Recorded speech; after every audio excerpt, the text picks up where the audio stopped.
Hi, I'm Miles Trotter, and today I want to talk about why I drive a banger. So the story starts, I'm looking for a parking spot ahead of a meeting, and I see my client pull up outside a cafe, and he's in his immaculate late model Audi, of course, and despite all the empty places nearby, I keep going another 50 meters, actually even further, to park my car because suddenly I'm embarrassed by this banged up 2005 Honda CR-V that at the time was covered in red dust and full of kite surfing gear. You know, normally I'm proud to have kept this old beach car going, for so long. But this nagging imposter feeling, just overtook me. Why should a guy as successful as that listen to a guy driving some old neglected vehicle that smells of sweat, with a key fob held together with duct tape? So self-conscious and embarrassed, I went into the cafe. And the thing is that there's an amazing coincidence was that my client wanted to talk about something very similar to what I was just going through. He feels this constant pull to be successful, but he has no definition of what success looks like. What is the end state he's going for? So he keeps expanding his business. He keeps going for more and more and more, consuming more stuff, taking on more debt. His wife is not aligned at all. So he wanted to use this opportunity to talk about, well, what is enough, right? How do I make good decisions?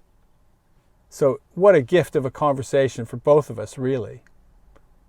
So I said, look, let me tell you why I drive a banger. It's not an accident, and it's the result, actually, of many, many, many decisions over a long period of time.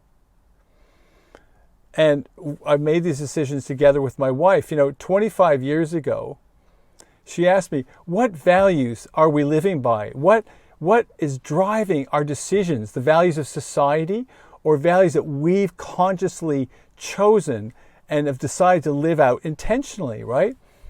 And so we started making decisions based on our values. And our first one was to invest a lot of money in this development NGO, which at the time was doing some amazing things. And we had to really radically change our spending. We made difficult decisions, but they built good habits. And then a few years later, I left a job in investment banking. I wanted to get into this game, this leadership development, and we started our own business. But we had no experience. We didn't know what we were doing. So it was an incredibly tough time. But the thing is, the choice got us on the right path, and we built confidence in ourselves. And we decided to live simply and have low-cost adventures and invest time in our community. And all of this involved sacrifice and effort, but it yielded rich, spiritual rewards, really. And as I spoke to my client, I started getting excited again about all the values decisions we'd made.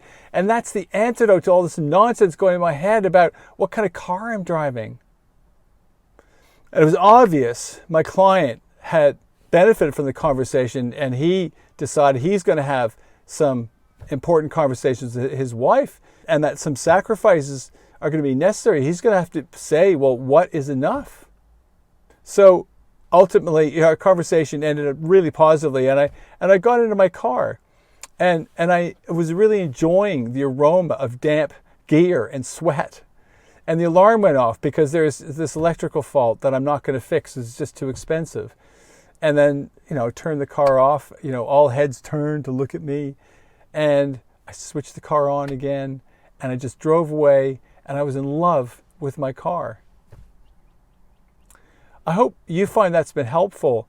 And if you want to talk about it, please send a message, miles@thevaluespartnership.com.